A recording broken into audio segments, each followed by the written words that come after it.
Recording started. Okay, the recording has started. So this is today's topic, how to read and annotate the passages. Then after we do, so there's going to be two main topics today. We're going to do reading and annotating passages, and then we're also going to do main idea and broad purpose questions.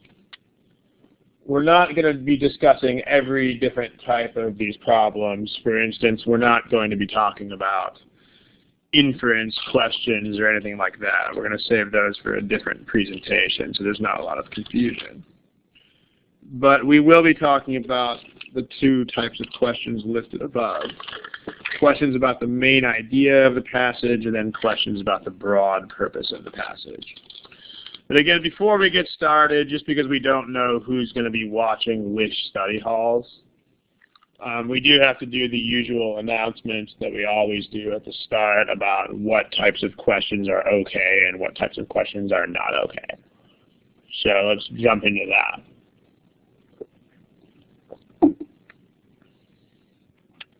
If you've attended a lot of these study halls, you're going to know we give you this warning every single time. So just make sure that you know. The slide appears fuzzy.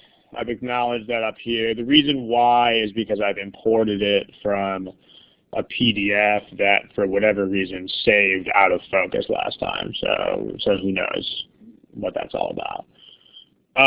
But at least you guys can read it. If you guys can still read this, even though it's fuzzy, then give me a smiley face icon over there. If you can still read it. Okay, so it's still readable. All right, so we gotta go through the usual warnings here. As far as the question submissions goes, there's a red box around this because this is the one mistake that people make way too much. People submit things that are much, much too general for us to discuss in a 1.5-hour study hall. For instance, we got one submission this past week that said, how do I do geometry? I mean, okay, for some people geometry is a challenge area, but you can't realistically say, how do I do geometry as a single topic? Because that would be a very long presentation. Same thing like that. If you say, how do I do critical reasoning, that's just way too broad. Even saying, how do I do reading comprehension, way too broad. Your questions should be more specific than this. So for instance, how do I read and annotate a critical reasoning passage? That's about the right scope of question. But how do I do RC in general is not. Way too generic. Smiley face if you guys understand that. Okay. Not too specific. Try not to make your questions overly specific either. For instance, if you have one problem and you just want to know about the differences between two choices on one problem, that's what you should post on the forums. Like if you've got one question and you're like, I don't know why C is correct and D is wrong. That is exactly the kind of question we want to see on the forum, not here. Because remember, this is a study hall that, 100 people are going to watch. I mean, you've got usually between 20 and 40 in live attendance and then another couple hundred who watch it on a recording. So a question that specific, people are not going to really care enough about. But the forum, that's what we do over there.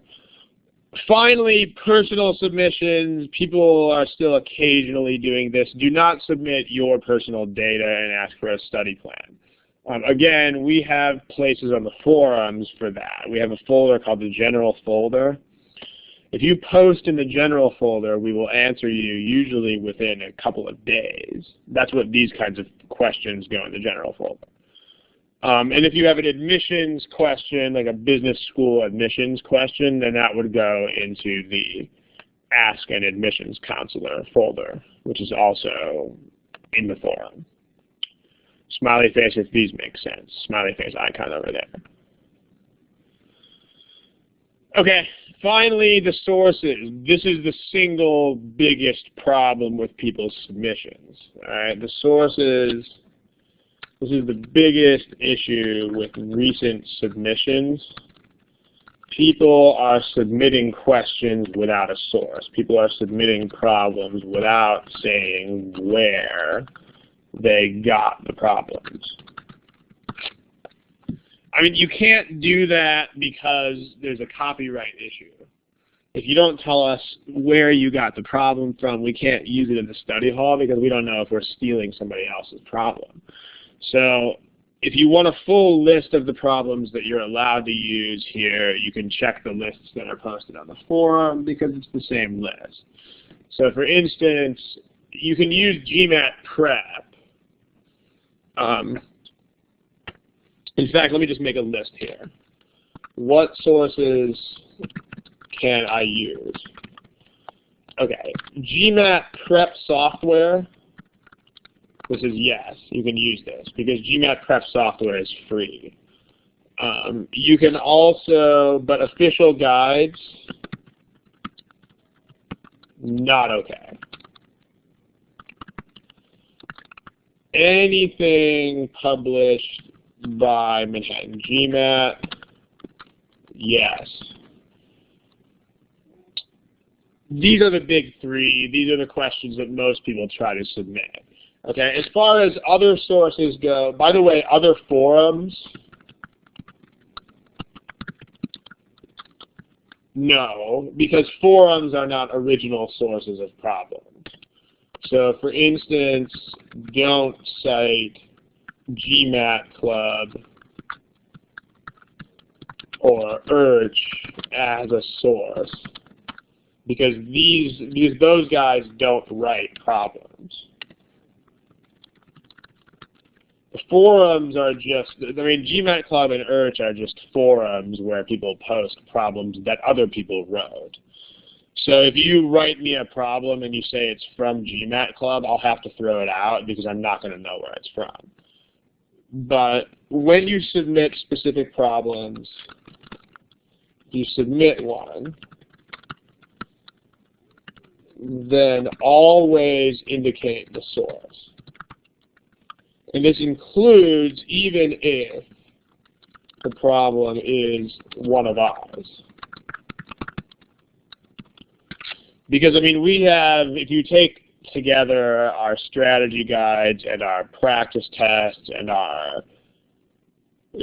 question banks and every other source of problems that's written by Manhattan GMAT, there's probably about 5,000 problems.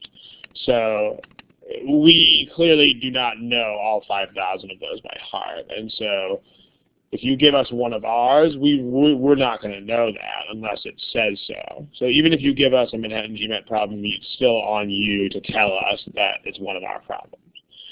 So smiley face, if you guys understand this, it's very important. You should always, always indicate the source of the problem. If you don't, then we will have to ignore your submission, unfortunately. We will have to.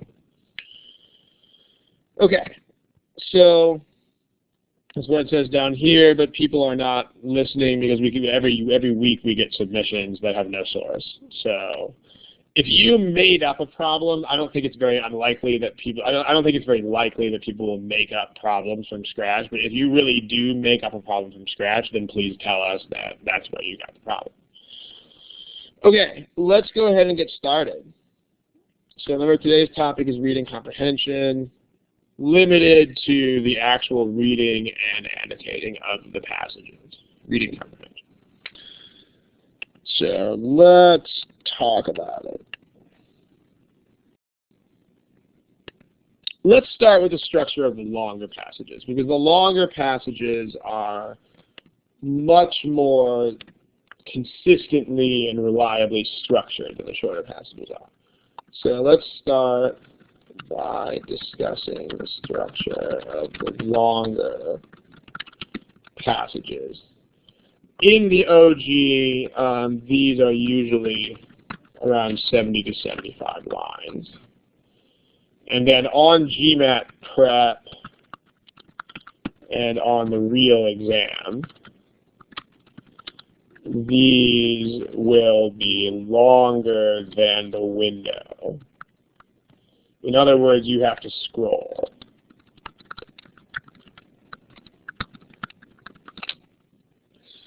So any problem longer than the length of the window, any passage, rather, longer than the length of the window, that's what we're talking about right now. So when you've got one of these longer passages, these have a pretty reliable structure. So let's talk about what that structure is. Let's say you've got the following schematic diagram. First paragraph, second paragraph. Usually there's between 3 and 5 paragraphs. On this example, I'm going to draw an example that has 3 paragraphs, and then possibly a little thing at the end, which we'll talk about in a second. So here's a longer length passage. And then as far as this last part, we're going to talk about what this is in a second. So who knows, you can type in the text box, who knows what is the first paragraph of one of these longer passages? What is it? What does it do? The first paragraph of a long passage.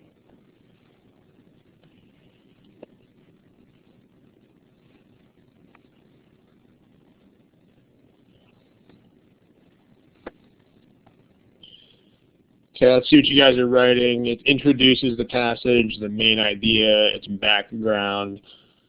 Right, it's an intro passage, and we'll talk about the function of that. So this is an introductory passage, introductory paragraph. What are the next paragraphs called? And this mostly contains the main point, yeah. What are the next paragraphs called?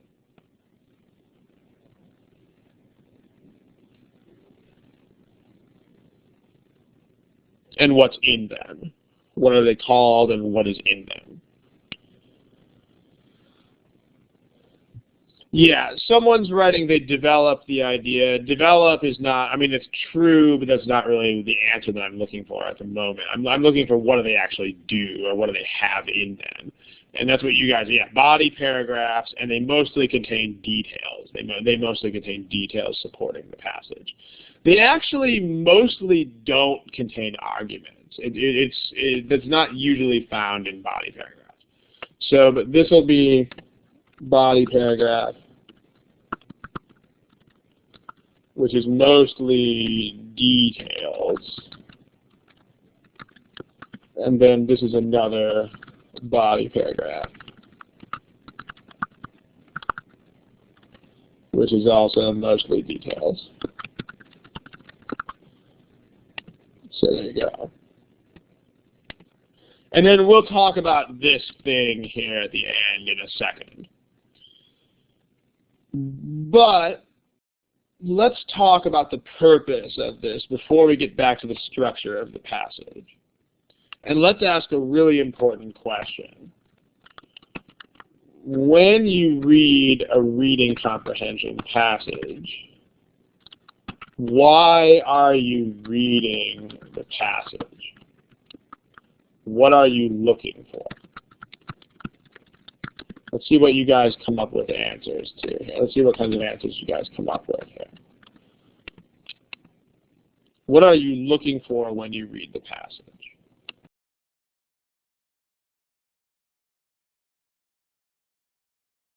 Yeah, I like the answers you guys are giving. So those of you who have text boxes, which should be everybody, look in your text box and see what is written there, because I think everybody, at least in words, is expressing the right ideas here. People are expressing the right ideas. Now what you've got to do is, in practice, you've got to actually live up to what you're saying here. Notice that nobody, and I mean nobody, is saying details in that box. The box does not say details. That's really important. we're going to have two questions, which are what are you looking for and what are you not looking for. These are both very important questions. I have no idea what that noise is. Okay. Sorry about that. I don't know what that was. So there's two issues here. The first issue is what are you looking for? The second issue is what are you not looking for? So as far as what are you looking for, you guys pretty much have it, which is the main point, you know, logic of the passage, purpose of the passage, and also tone. You don't need to explicitly say what the tone is. Like, you don't need to identify this precisely. You won't have to precisely identify this, but you should have a sense of the feeling of the passage. And by the way, most passages don't really have a feeling.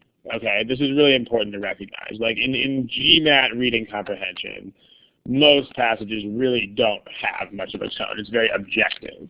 Okay, so most passages are very objective or factual or neutral, i.e. there is not really much of an identifiable tone in most passages.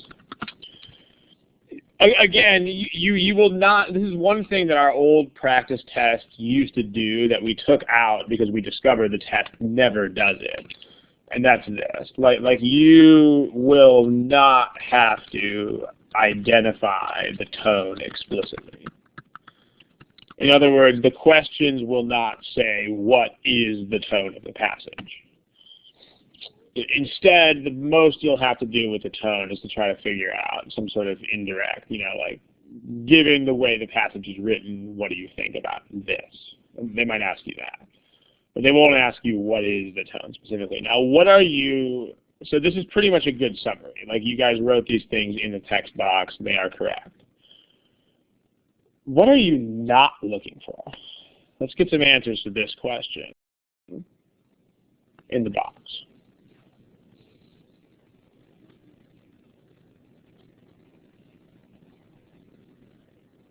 Yeah, content is a little bit, I mean, everything is content. So, I mean, like, and literally anything written in the passage can be called content. So, I'd be careful with that. But yes, details you do not want. Very, very important. So, you do not want to read for details. So what I like to do with my students is I like to give them two focus questions to read for when they read the passage. Because one thing you guys have probably realized is that you can't just like read something. You have to be reading for something. Otherwise, you just kind of, your eyes just kind of move over the passage. So like one basic fact about reading, which if you think about anything that you might personally read, you're going to realize this is a fact. One fact that you should know about reading. It's much easier to read for something rather than to just read a passage. You know, in other words, something, anything at all. Like if I just say read this passage and then I have some question for you afterwards, you will probably be taken by surprise by the question. You know, because you're like, I didn't know I was supposed to focus on that. And so if I just tell you to read something, you will probably not have much direction. It will be very hard to read because you'll be pulled in so many different directions at once. But then if I tell you to read for a certain fact, then you will find that fact. You will find it. So as a result, I think it's best to direct your reading with its two focus questions that I'm going to give you here in order to direct your reading, which is to give you something to read for. I'm going to give you two focus questions. The first focus question is, what's the point of the passage?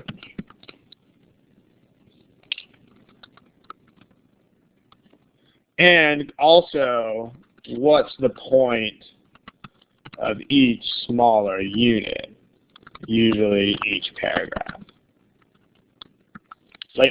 Always ask yourself, what is the point? Okay, now two notes about this focus question in particular. The first is, the point is never just to inform or to list facts. So if you think that, for instance, if you think the point of a passage is just to tell you a bunch of facts about something, that's wrong. That is not the point. That is never the point. You have to look past facts. I mean, there are some things you might read in the real world where the point really is just to tell you a bunch of facts. Like if I say, here's the history of Minnesota, then yeah, that's just going to be a bunch of facts. You know, these people came here in this year, and these people settled this city, and fact, fact, fact, fact, but not these passages. So if you think the point is just facts, you're going to have to go beyond that. So let's take that and do a little bit more detail on it on the next slide, and then we'll come back to this. All right. So when you're trying to find the point,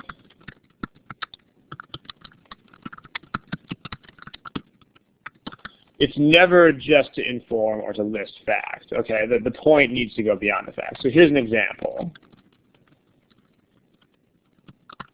Let's say the passage is, every Thursday night, my brother comes in from out of town and stays at my house. Okay, he sleeps over and usually eats his dinner from my kitchen. Okay, right now this is just facts. And then now let's say the next paragraph says, every Friday morning, I open my refrigerator and notice that all of the good food in the refrigerator is gone.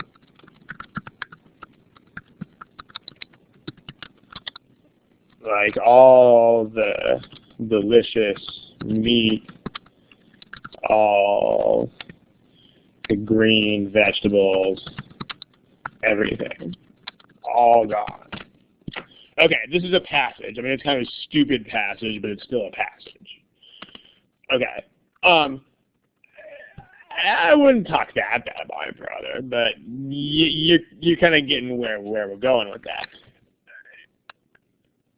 And I mean, because this is a real life example, it's really, really obvious. Okay, for example, paragraph 1 is basically just facts, and so is paragraph 2. Okay, but it's just facts, okay, like about my brother's schedule, his itinerary or whatever. And then paragraph 2 is just facts, in this case about the inventory in my refrigerator. But the point is not just to list these facts. And I mean, this isn't really anything that I can give you a rule that you can follow. It's just something that you have to think about. You just have to say it. You have to look at this and be like, why is this here? So the point is to correlate,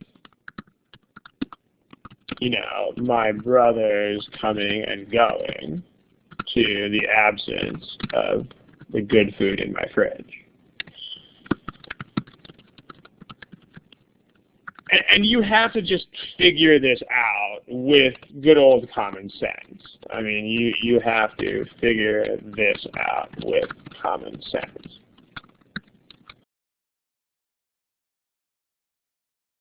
There are no rules that are going to tell you this.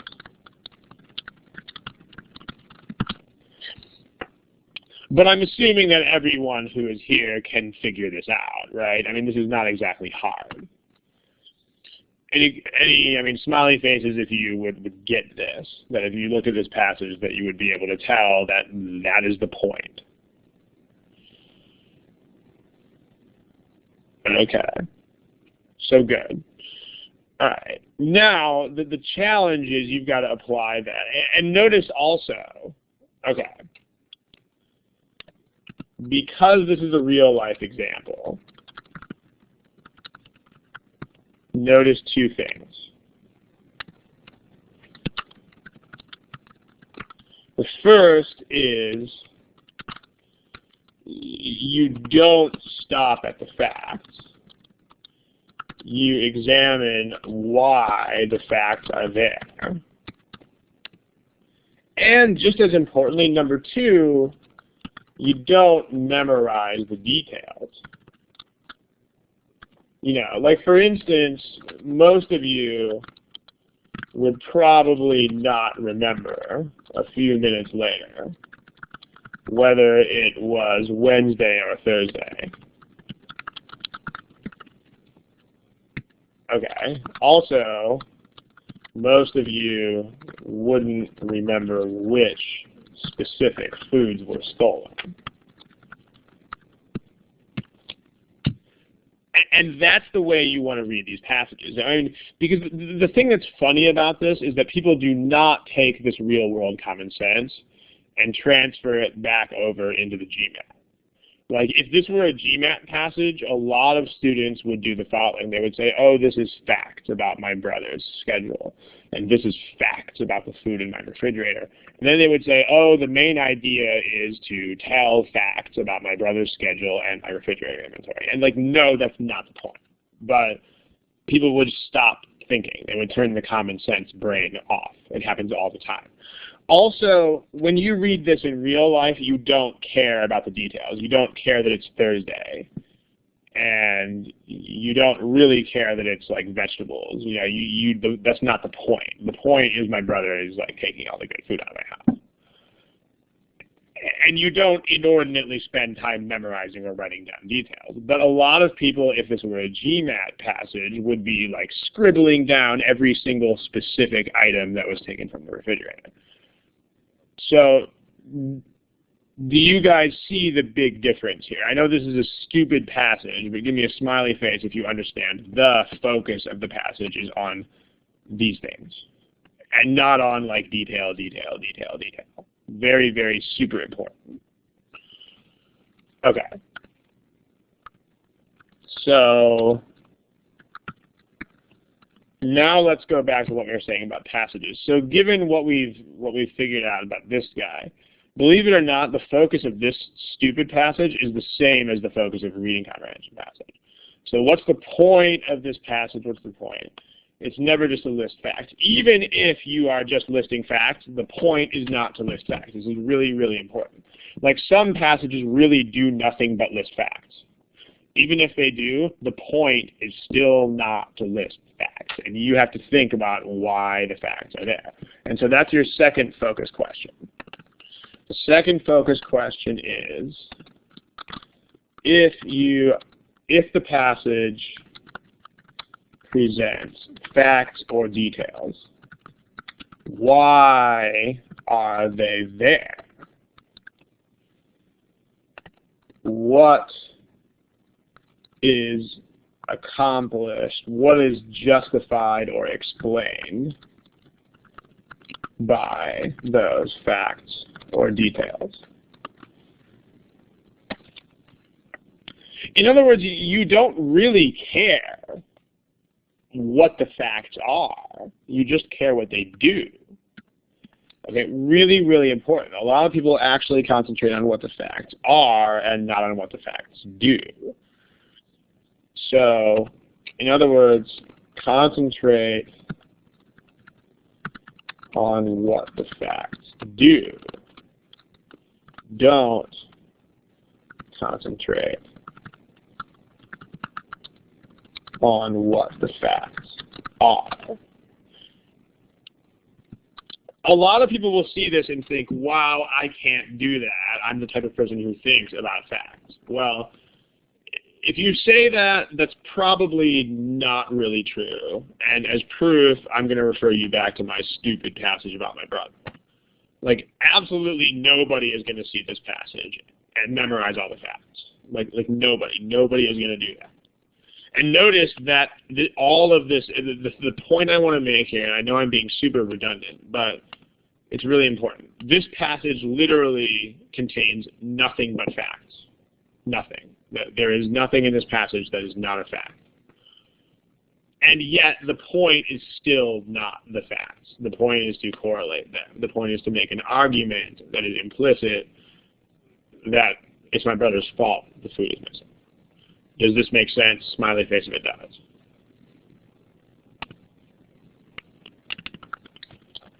Okay, so that's how you got to read this stuff.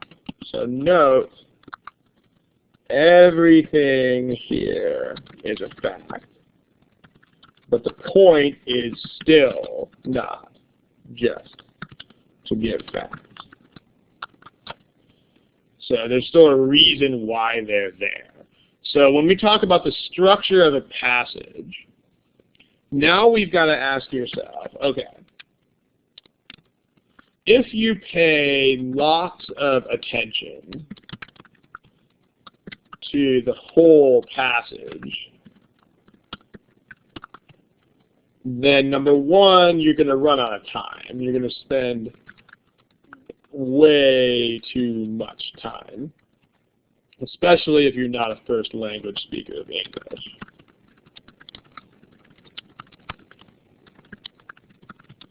Okay, and also you're going to be overwhelmed by information. You know, smiley face if any of these things sound familiar. If any of you have felt just overwhelmed by information, or if you have taken a million years to read the passage. Okay, so that's a lot of people who are here. And again, I'm going to keep going back to the slide. If you read this passage the same way, you would kind of be overwhelmed. You would have to remember, even though it's like 2 lines, you would have to remember the timetable. You'd have to remember all the food that was gone.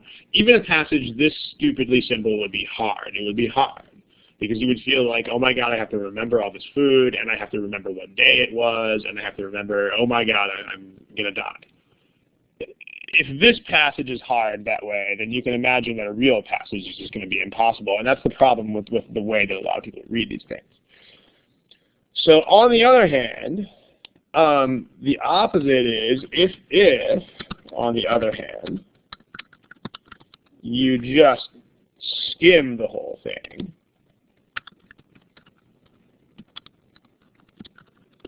then you're probably just going to get nothing.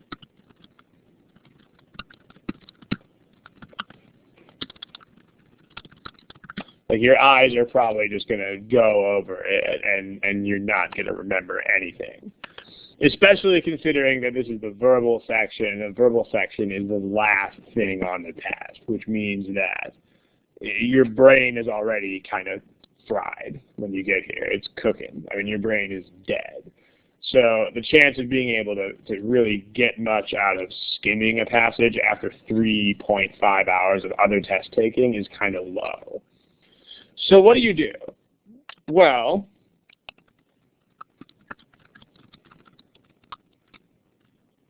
remember the focus questions. Okay, the focus questions were, what's the point? And if you, in the case of details, facts or details, why are they there? What do they do? What do they explain or justify?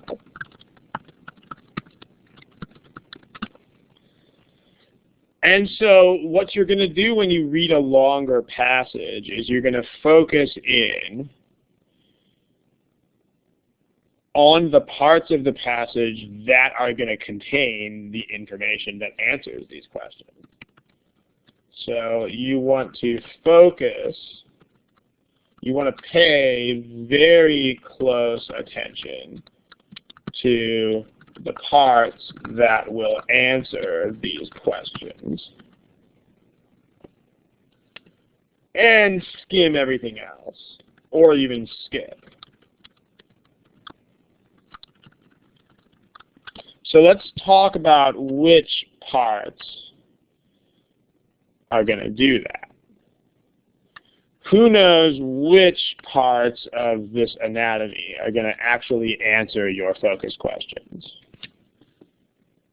Go ahead and type in the text box if you know. Like, what parts of these paragraphs are going to be most likely to contain answers to these? Okay, the whole intro.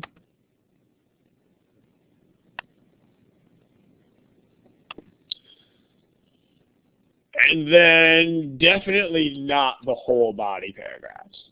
A couple of you are saying the body. In fact, I think one of you even wrote intro and body. If you write that, it's pretty much the whole thing. So it's usually just the first sentence of the body paragraph. So first sentence of the body paragraph is what's called the topic sentence. Same thing here. First sentence equals topic sentence. And then you should pay close attention to the whole intro paragraph.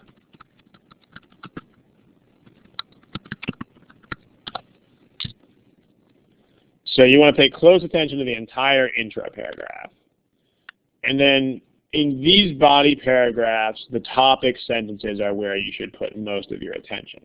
Now, one place where you might, and I'm going to put dotted lines around these, meaning you might and you might not. It's going to take me a really long time to draw a dotted line, because I have to draw it one piece at a time. You might want to pay attention to the end if you are a fast enough reader. But don't get thrown off, because like sometimes the end of the body paragraph will help you, but usually it won't. Sometimes the last sentence of a body paragraph will also help. Usually, though, it's just more details. So you've got to be careful. If you really, really struggle with these passages, don't even pay attention to that dotted line part. Like if you really struggle with these in terms of time management or in terms of figuring out what is the main point, then just go with the solid orange lines. Intro, first topic sentence, second topic sentence. I mean, weirdly enough, you might not have to even read anything except for these.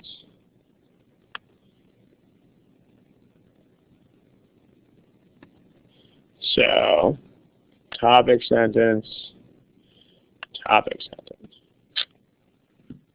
Any questions so far? Do you want to type in the text box? Doesn't look like anybody has any questions. Okay, now let's talk about this last paragraph. If you're going to ask about that last paragraph that we haven't touched yet, that's what we're going to do now. If you have any other questions, I see one or two people typing. then ask those. But if your question is what's the deal with this last paragraph, that's what we're going to do now. So, all right. And we're going to do this for a bunch of passages. So, let's see. Does the strategy change for more advanced problems? Well, right now, notice that we're not even talking about problems. Like, problems are not even on our radar yet. Like, we're just talking about reading the passage itself. There's not really such a thing as a more advanced passage. A passage is a passage is a passage. I mean, for each passage, what gets more advanced is the questions, not the passage itself. Like, if you notice the official guide, if you go through your official guide, you'll notice that there are way too many questions with each passage. Like, on a long passage, you will normally only get 4 problems. But you'll notice that all the long passages in the official guide have at least 6 or 7.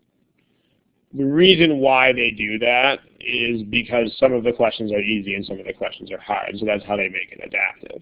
But there's no such thing, I don't think there's a such thing as a passage itself that is inherently harder than other passages. They don't do that. So all passages are kind of the same.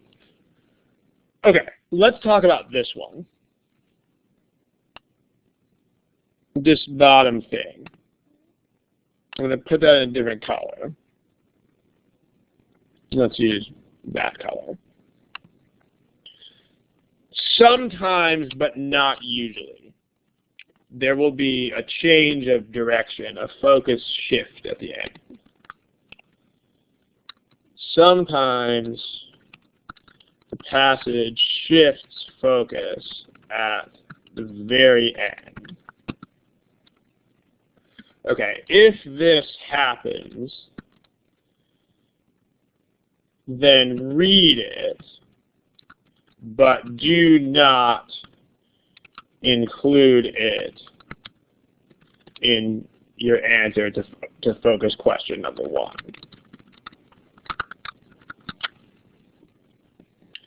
Okay, so let me give you an example of this. Let's say that you are talking about, because remember these things are like 70 lines long. And we're talking about maybe the last 4 lines here. If you get a passage that talks about some business practice, let's say you get a passage that talks about some kind of, let me go ahead and put this on the next page. Copy, paste. Okay. A little bit more about this. I notice those dotted lines didn't go over, but the rest of it did. Okay, let's talk a little bit more about this thing right here. Here's an example.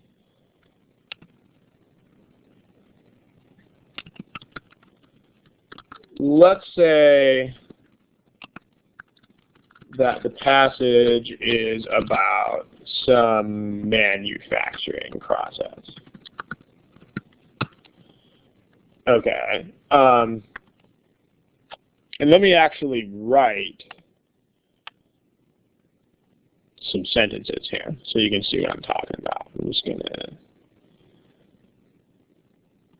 make this up more or less at random.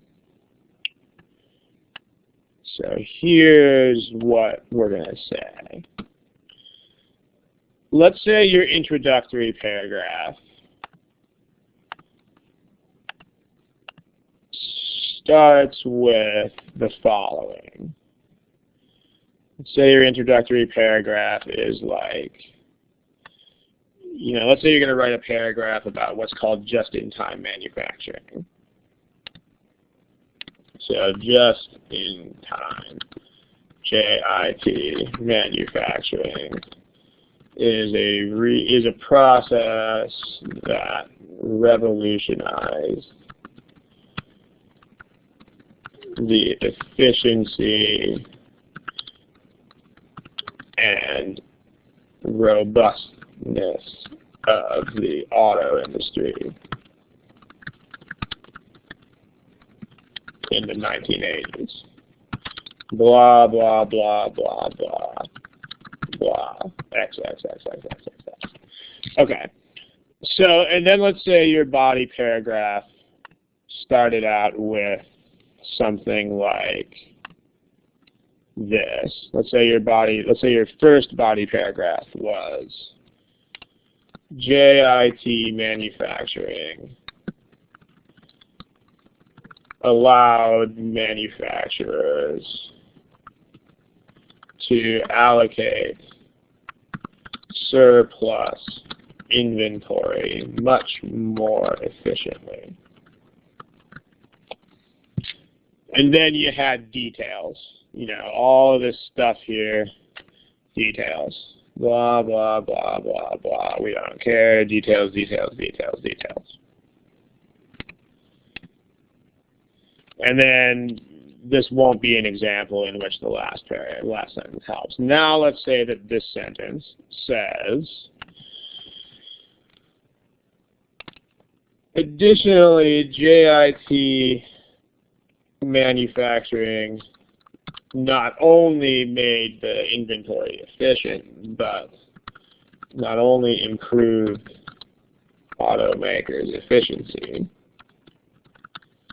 but also made inventory procedures much more robust against errors.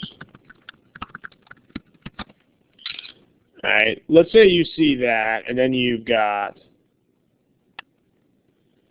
yeah, so let's get that out of here. And then the rest of it is details. So blah, blah, blah, blah, blah, blah, blah, blah, blah, blah, blah. Now let's say the passage ends with 5 or 6 lines about something like this.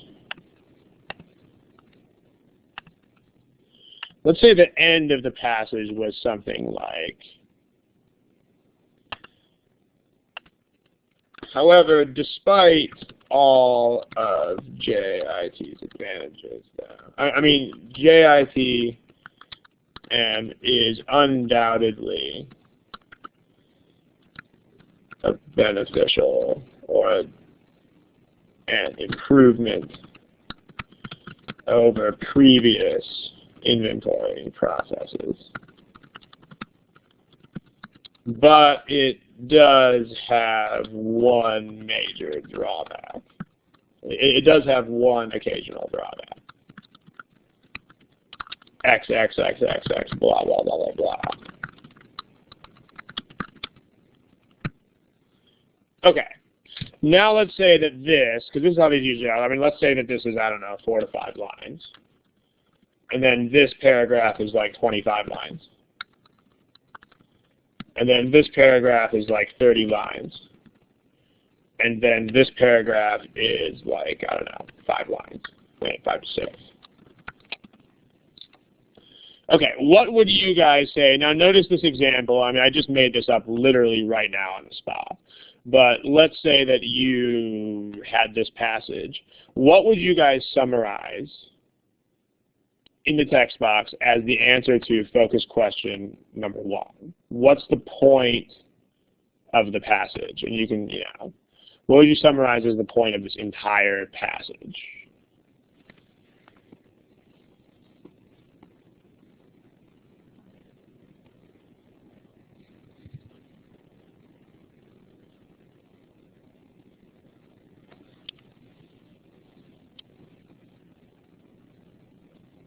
See what you guys say here.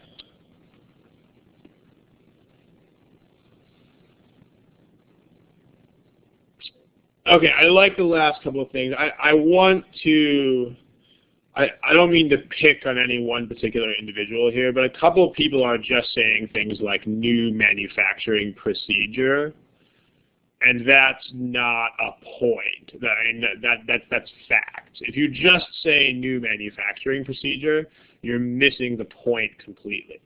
It's a lot. That's a lot like saying, for this stupid passage, that the point is just to show you when my brother comes to my house. I mean, that's not the point.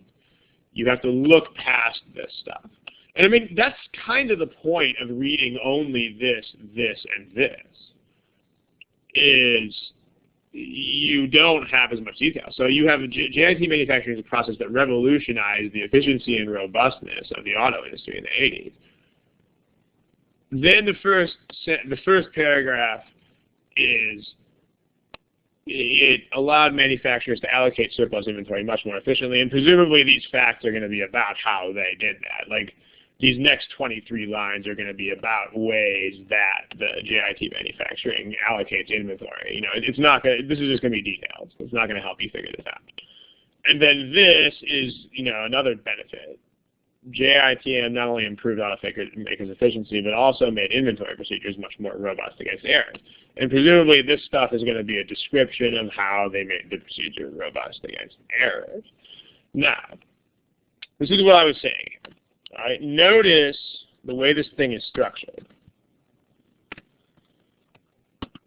This is benefits. All right, it's a process, the point. I mean, if you go paragraph by paragraph here, what's the point of each paragraph? Intro paragraph is going to introduce a new procedure and show how it helped the auto industry. That is not just facts. Make sure you understand that. It is not just plain facts. It is, this is the point. This is doing something. We're actually showing you why or how it helped the auto industry. Very significant. All right, smiley faces if this makes sense.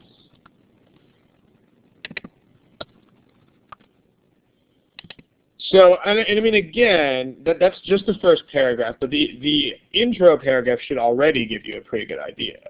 Now, this paragraph is, you just basically summarize this in your own words. So, one major benefit, you know, describes one major benefit of the process. This describes another major benefit of JIT. Notice this is all you have to say. This is all you have to say. You do not have to talk about surplus inventory. You do not have to talk about efficiency, because that's not the focus question. The focus question is, why is this here? It's here. Efficiency is not the reason why this is here. The reason why this is here is this is one major benefit of this process to the auto industry. The reason why this is here is that, again, it's another major benefit of this process to the auto industry. Okay, do not copy details into your, do not let details creep into your focus questions. Very important. It's easy to do that. Okay, now what's going on in this last part? This last part is giving one possible objection to the process. Now remember what we said, okay? We've got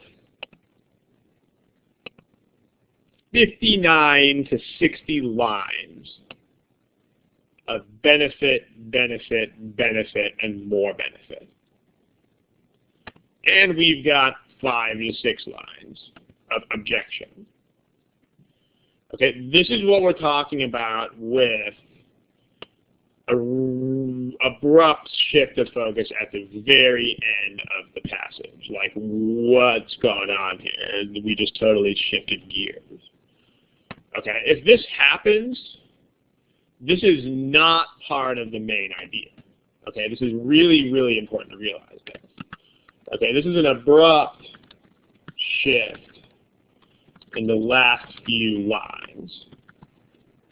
Therefore, this is not, repeat, not part of the main idea. It's just not. So a couple people wrote something like pros and cons of JIT manufacturing. If you wrote that, let me tell you why you wrote that. If you wrote that, it's because this came at the end and you were unduly influenced by it. Because there is this thing called the grocery list effect. What the grocery list effect is, imagine a really long grocery list. If somebody read it to you, or if you just had to read it one time, you would remember the things at the end of the list, and you would remember them much better than everything else. So the end of the passage is going to try to exert a pull on you. It's going to try to convince you that it's more important. Not let that happen. If the focus shifts in the last few lines to something that was never discussed up here, that's not part of the main idea. It just isn't. Okay, smiley face if this makes sense.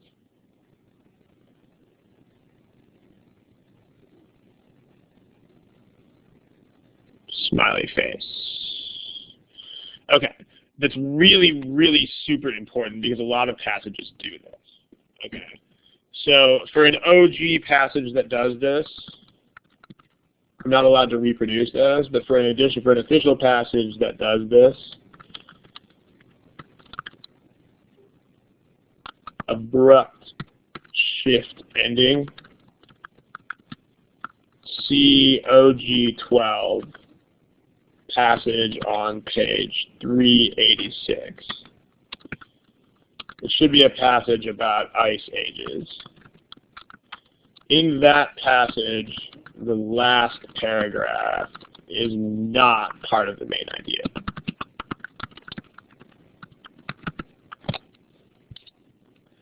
Okay, so again, I'm not allowed to reproduce that passage here because it would be a copyright violation, but I'm assuming you all have the official guide.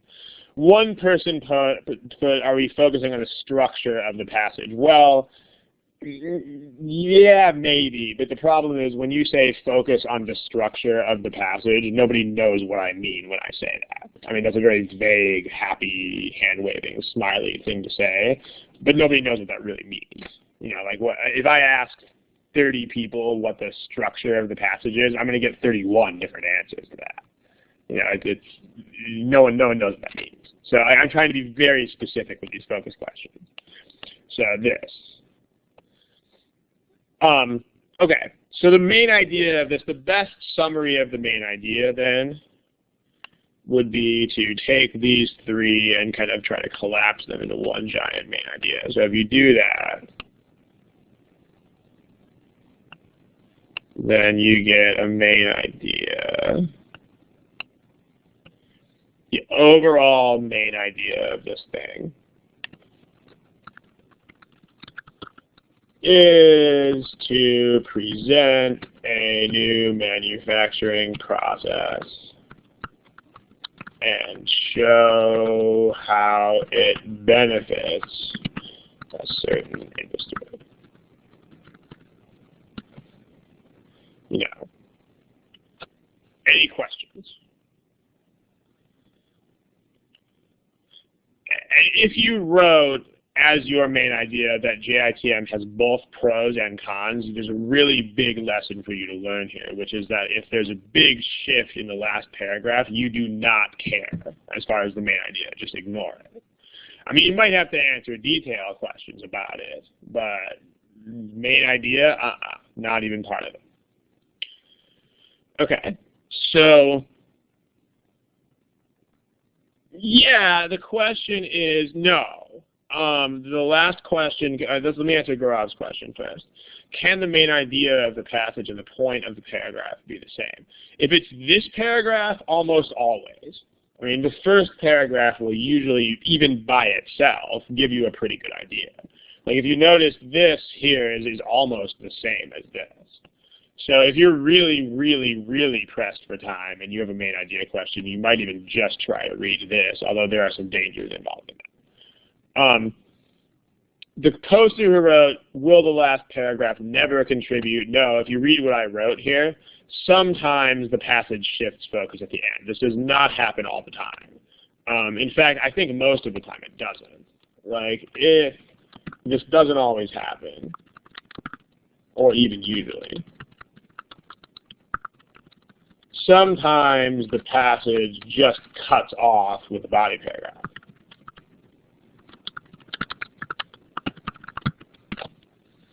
So it's up to you to figure out whether this happens or not. I mean, you'll know. Like, if this passage, like this passage over here might just do that. If that happens, then that means there's no shift of focus at the end, and so everything is part of the point. There's no hard rules for this. You are not going to be able to memorize things that will tell you whether this happens or not. You can't. You have to think. It's just like the example with my brother and the food. As simple as that is, you cannot memorize anything that will tell you that. You have to think. You cannot avoid the thinking aspect. So if the shift occurs, like if you are like, whoa, buddy, we weren't talking about that, then that's this. If it just continues what's already up here, then it's probably just another body paragraph.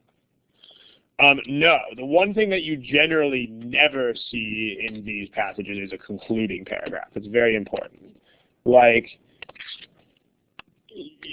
also important to know, you don't usually ever see traditional concluding paragraphs. Don't normally see traditional concluding paragraphs,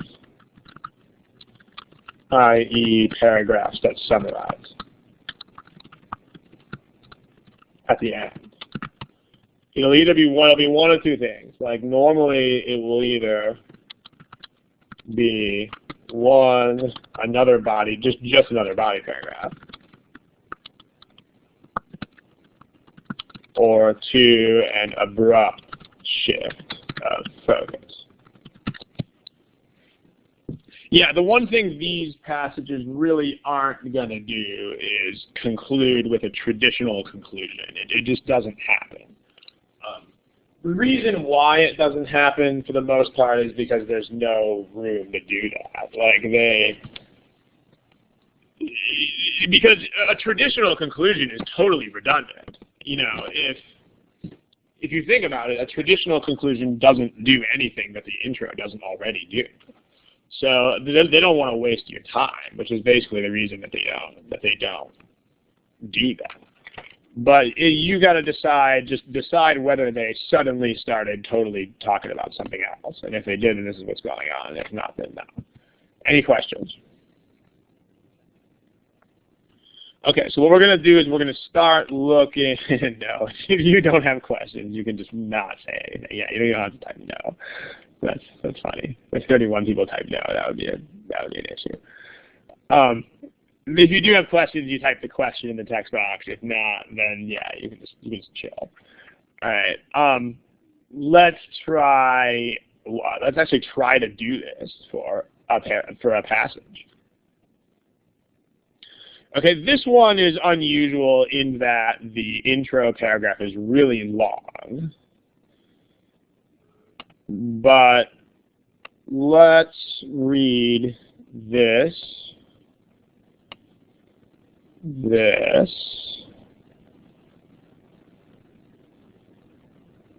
and I gotta do it this way. Notice you don't have to read as much of it as you thought you did.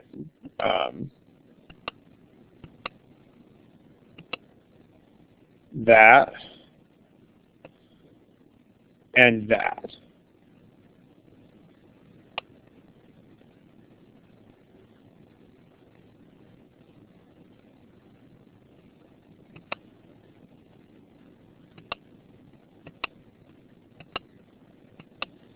Okay.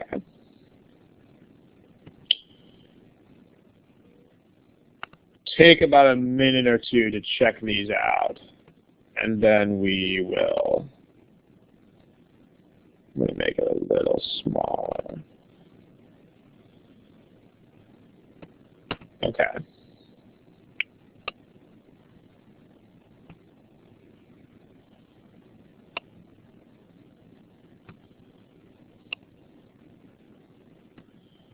Check that out real quick.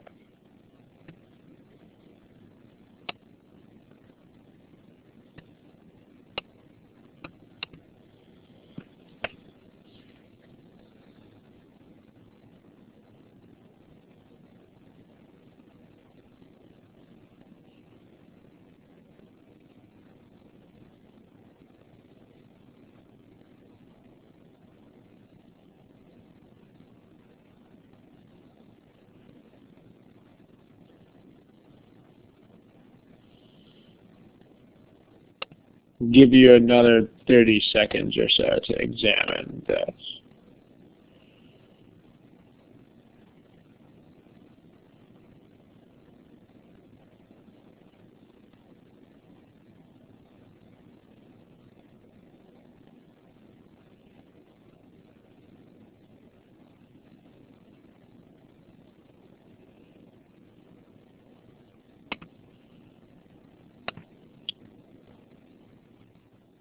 Okay, does anybody need more time at least to analyze this thing? If you need more time, go ahead and give me the smiley guy. If you don't, let's start talking about it.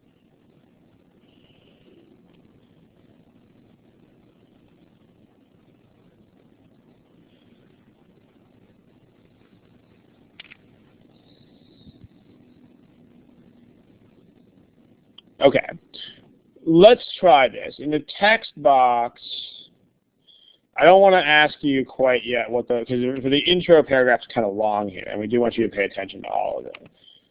What do you guys think that this tells you? And I don't mean literally, so do not give me a literal interpretation of that. Like don't say something like, well, this view was the preferred view for most of the 20th century, because that's what it already says. Why do you think that is there?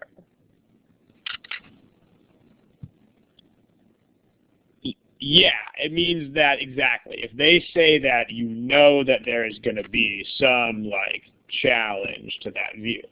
And again, if you don't realize that, just think common sense-wise about what it would mean if somebody did this out in the real world.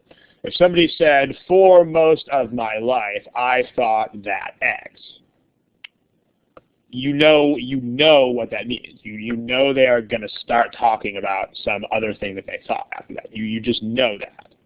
So if that is not obvious to you, then try to imagine somebody telling you this and see if that helps. So this helps you. This means that you can anticipate a challenge to this view, right? Otherwise, they wouldn't have written this.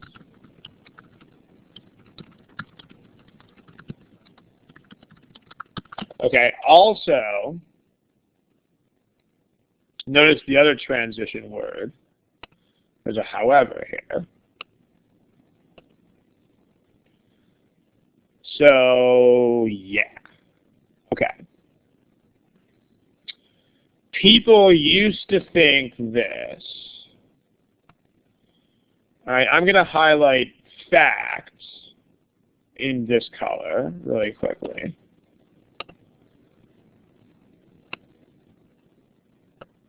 These are facts. What is the point? Like, focus question number 2. These are facts. You do not want to copy these down. These facts are here to do what? Go ahead and try that in the text box. Why? What are those facts? Why is that there? Why are you telling me this?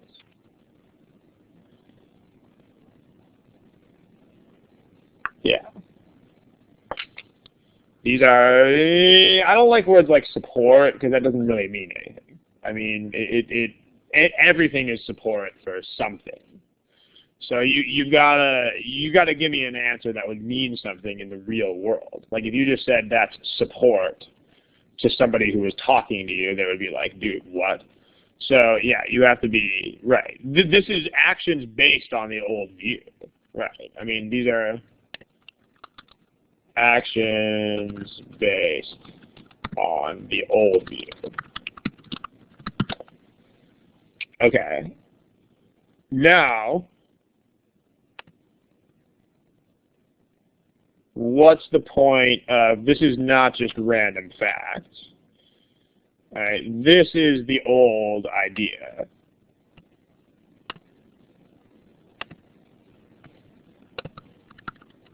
The old view is in that color. What is this?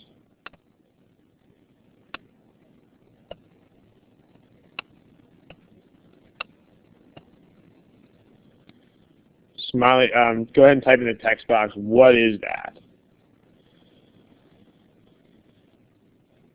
It's you guys are close. It's not the new view. It's because that's not a view.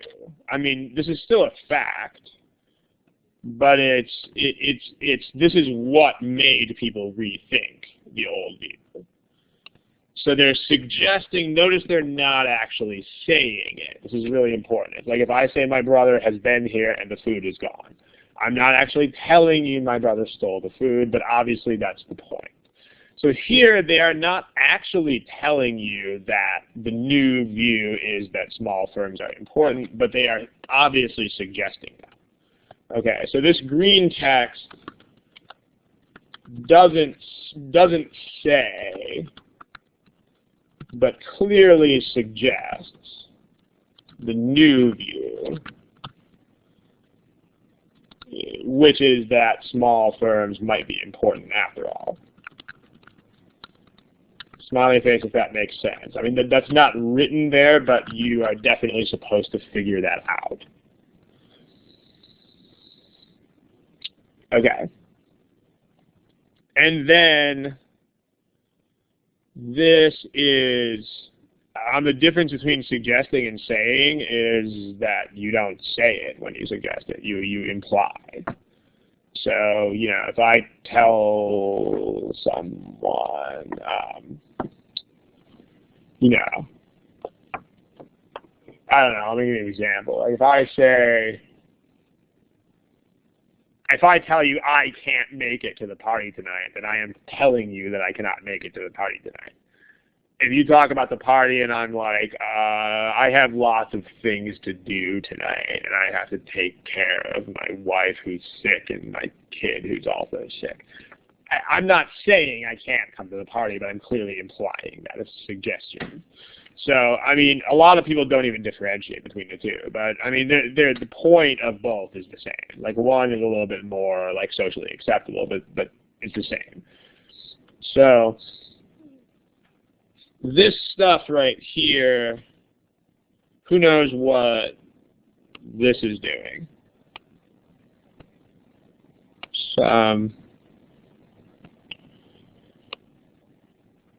Text box, what is that doing?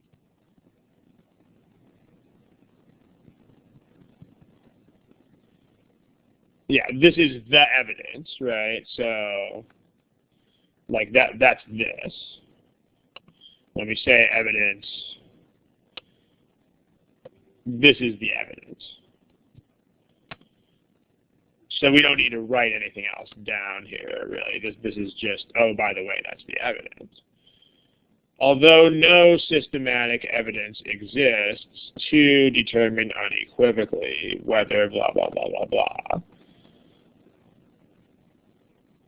So they're just saying they don't know this for sure.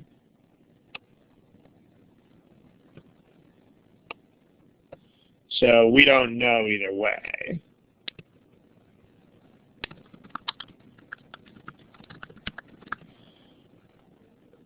And then this again, this is now they're explicitly saying this is the new view. or at least, it's more, new view more explicitly. Okay, that's a long intro paragraph. But how would you, now let's try to collapse this. This is what we have to do to get a main idea out of this stuff. We have to collapse this into like one kind of sentence. So see if you can do that in the text box. How would you, in one sentence or one line, summarize all of this?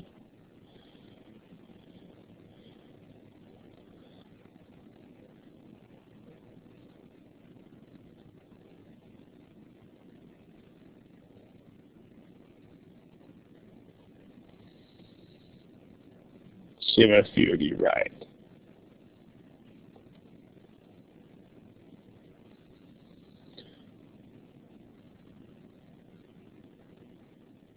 Okay, you were getting closer. The second one of those is better than the first one. You guys are still stating way too many facts, though. Like the purpose. Here, tell you what. Let me help you guys out. The purpose of paragraph 1 is to, let's fill in these actual blanks. All right, try that again. And you have to kind of get all of this in there. So if you say to describe the role of small firms, that's not really true, because that's not what it does. Like, we're not talking about factually what small firms do. And if you just say introduce a new view, that's kind of sort of getting better, but it's still only half of it.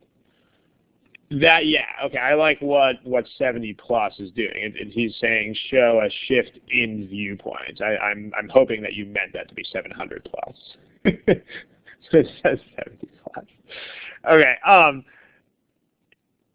yeah, to show the importance of small firms, no, it's not to show the importance of small firms. Like, I mean, again, first of all, if you do that, you're completely ignoring the first half of it, totally ignoring. And secondly, no, it's not, because look at the yellow part. We don't really know if they're important or not. Like nobody knows. That's what the yellow part is trying to tell you. We actually have no clue whether small firms are important or not. So you got to really, really summarize all of this. And the best way to summarize this is to like talk about, a new viewpoint coming out to counter an old one. So describe the origin of and development of 70 more points. Okay, so that'd be more like plus 70, not 70 plus. All right, to describe the origin and development of a new view on a particular economic topic. You don't even need to say what the topic is, And I mean, if you guys are really too focused on details, then one thing you can do, and you're really not going to like it, but one thing you should try to do this without naming any specific facts. Like I said, you're not going to like it.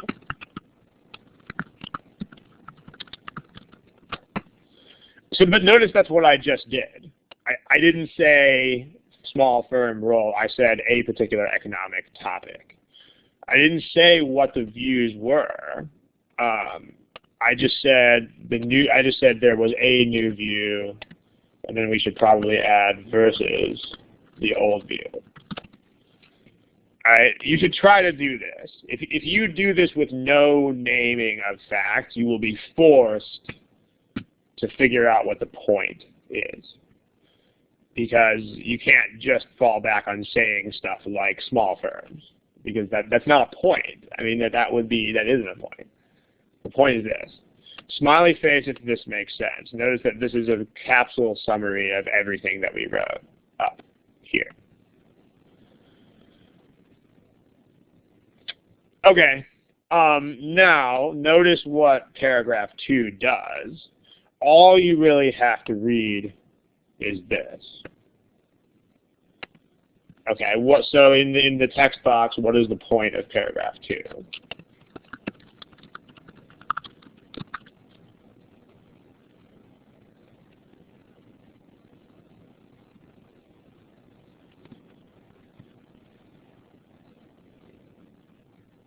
Exactly. It just presents the new view. But that's all it does. So this is the new view. And notice that these are details that you don't really have to read, because you don't really so much care. If you need to know these, you'll come back and get them later. You know, just get these details later if you need them. But the point is, presents the new view explicitly. Notice it doesn't happen explicitly until this point, but now it happens explicitly. What is the third paragraph? What's the main point? Remember, this is all you need.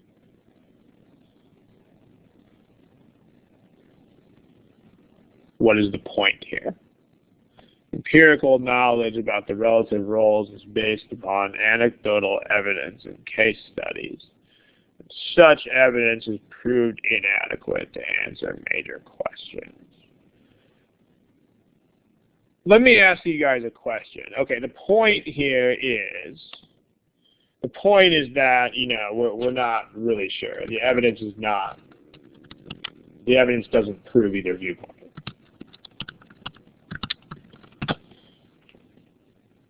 The data are insufficient. That's a good way to say it, yeah.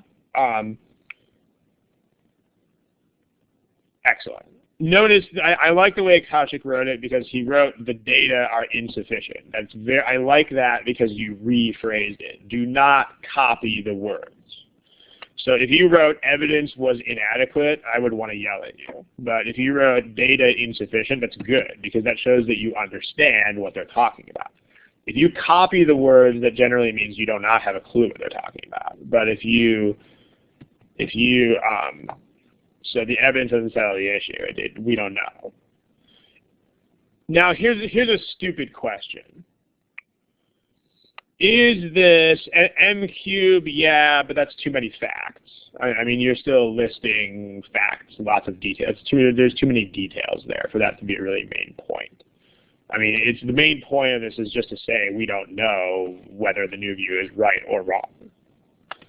So maybe that's an easier way to put that. We don't know which view is right and which one is wrong. That's the real point of that. Stupid question. Is this an abrupt shift? Yes or no? Like, is this kind of like that? Yes or no? So yeah, no, it's not. We've got about 12 no votes. Who can explain why not?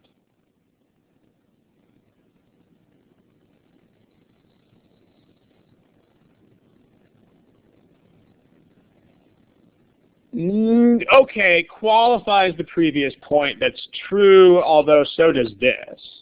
So you got to be careful with that. Like this also qualifies all of this stuff, but this is an abrupt shift. So just because you're qualifying does not mean that it's okay.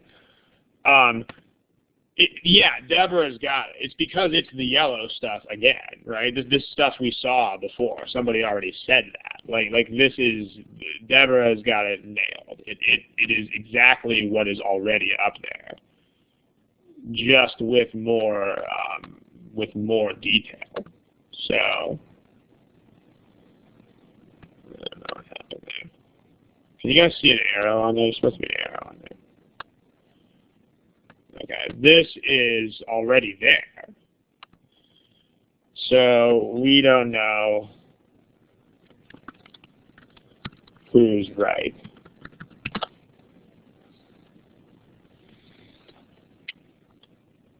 So it describes the origin of a new view. It presents the new view. We don't know what we don't know. So the overall point, how would you summarize in one sentence the overall point of this whole thing?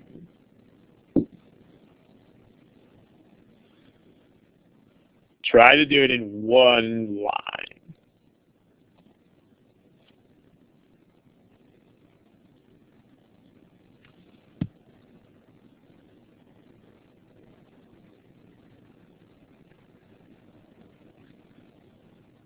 Yeah, that's pretty good. An author presents a new view, but it's inconclusive. So to present, but then qualify a new view on something. That's good enough. That's the main point of the entire thing.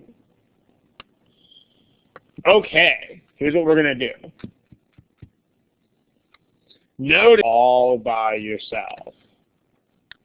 Who can answer 70 plus? And if whoever's got the answer to that in the text box, just answer him. I'm sure some of you guys can answer that question.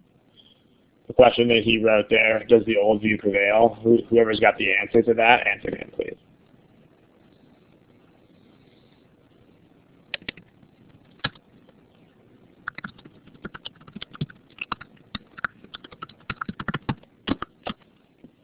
Okay, yeah, no, it doesn't. And how do we know that in the text box? It's because it's inconclusive. I mean, again, look at paragraph 3. The whole point of paragraph 3 is we have no idea who is right. That's what all of this says and all of the other stuff. So, yeah, we don't know. All right. So here's a main idea question. What I'm going to do is I'm going to give you A through E buttons. All right, you should have just seen some A through E buttons appear. Does everybody see the A through E over here? They should be next to the door. Does everybody see those? Smiley face if you do. Okay, those are what you're going to use to answer the question that shows up on this page. Main idea question. So just answer it with these buttons. Do not answer it in the text box.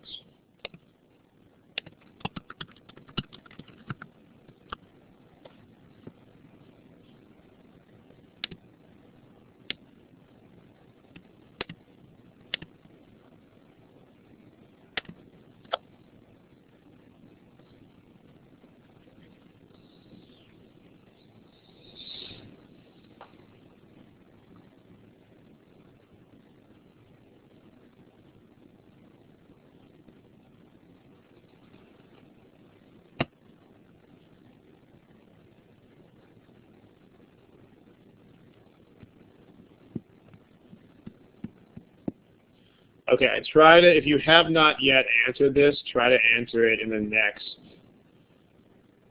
10 or 15 seconds. A couple of you are, I mean, if your answer's up there, I can see it.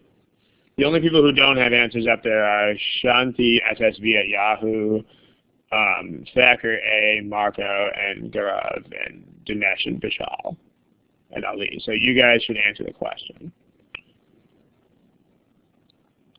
Okay, we're still waiting on Marco and Thacker A. So if you're here, give me an answer, please. If you have to guess, guess. Remember, on this test, you do have to guess things. So, okay. Here's the results. Everybody answered except Thacker A. So Thacker A, if you're here, on the test, you can't do that. You can't take a million years to guess something. Here's the statistics. So notice you guys just destroyed this question. You guys just nailed it.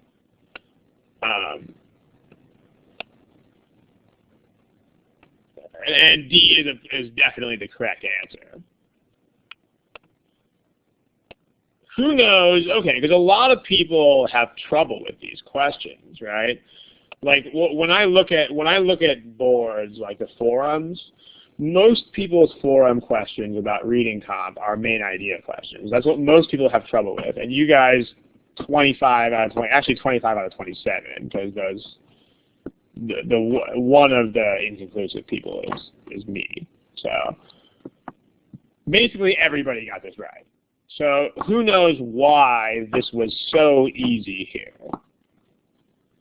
Because this is really important, because it's going to tell us how we should do these problems.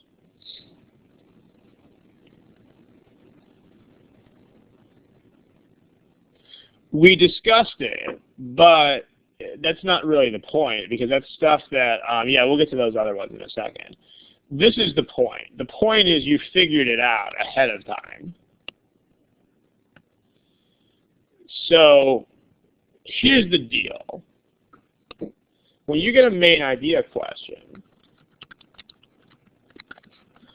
you should be able to figure these things out before you look at the choices.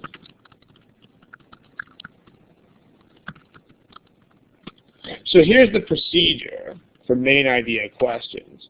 The reason why this was so easy for you guys is because you figured out the answer ahead of time. That's why. So what you want to do with these is, if you see a main idea question, and I'm not kidding about this, you should physically cover up the choices. Like literally cover them up. So be like, wham, I'm going to take my yellow plastic pad and physically cover them. Not a joke. Then, once you've done that, predict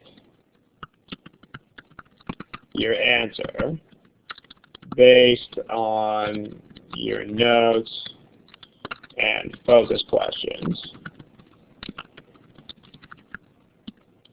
And then check your answer. I mean, this is really super important. You've got to do this before you look at anything. Before you look at the choices, you need to predict. Here's why. Okay, if you don't have an idea in your head ahead of time, the answer choices are very good salespeople. If you don't, I think that might be an hour chime or something. If you don't predict your answer ahead of time, then the wrong answers will sell you the wrong idea. You'll start looking for the things in the wrong answers, and then you'll think that you see them, even if they are totally not there. I mean, because this is what happens, okay? Like, I mean, I'm sure you've all had these experiences socially where, you know, your friend is describing somebody that you're going to meet. No, this is just main idea questions. This is only main idea questions. This is absolutely not other questions. This is not even other verbal questions. This is not even other RC questions. This is main idea questions only. That's it. I mean, the inferences and stuff, yeah, you have to look at the choices. But what'll happen here is, okay, it's kind of like when you describe, if someone like let's say you watch someone just go about their daily life. You know, nothing special. You just kind of see someone, you know, talking to people and interacting with their kids and stuff like that. And then someone is like, oh, that person is sketchy, or that person is kind of, you know, can't be trusted, or is very creepy, or something like that. What'll happen is, as soon as that person tells you this person is creepy, you will start thinking that you see creepiness in everything that person does. You know, so if that person is just playing with their kid, before it looked normal. You know, before it was just like, oh, hey, they're playing with their kid.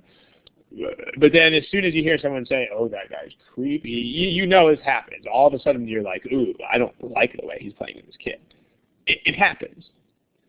Even if it's not in there at all, even if the interaction is totally innocent, as soon as someone tells you a wrong idea, you will start thinking it. That's kind of how the brain works. And so the problem with these wrong answers, here's the wrong answers. is that if you do not have this idea in your head already, these are totally wrong answers, but they will sell you on the wrong answer. So like, for instance, what you need to do is you need to see this question, and then what you do is you're like, okay, oh, hey, it's a main idea question. Quick, let me cover everything up. It's really important. You need to physically cover it up. That means you have to put something in front of the screen so that you cannot see the choices. That's what that means. You should actually not be able to see them. Because remember, they're going to be on a computer screen. You can't put a paper over another paper. You have to hold something up in front of the screen.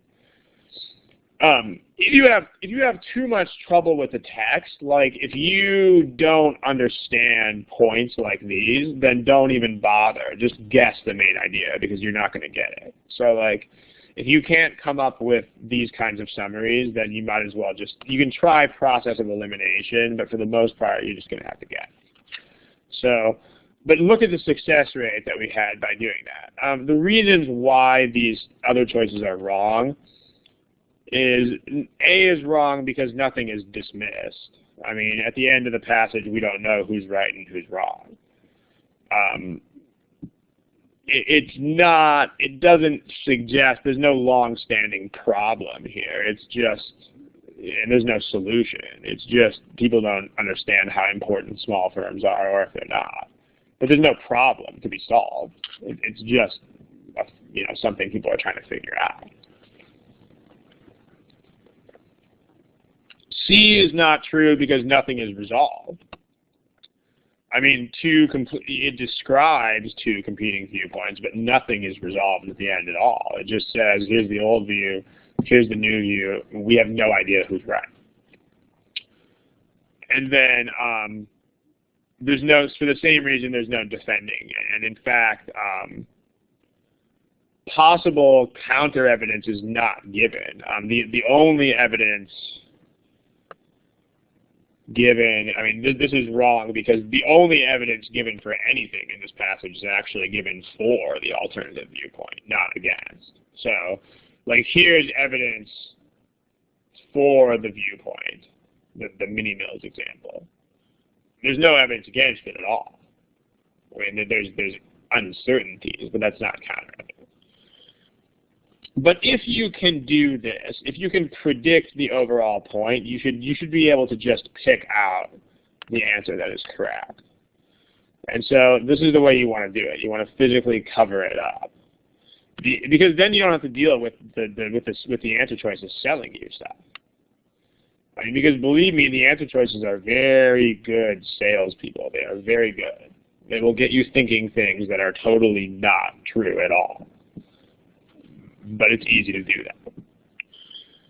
Okay, so what we've learned, we're actually out of time. In fact, we're about 10 minutes past time, which is, I had a couple more passages on the slides, but we're already over by about,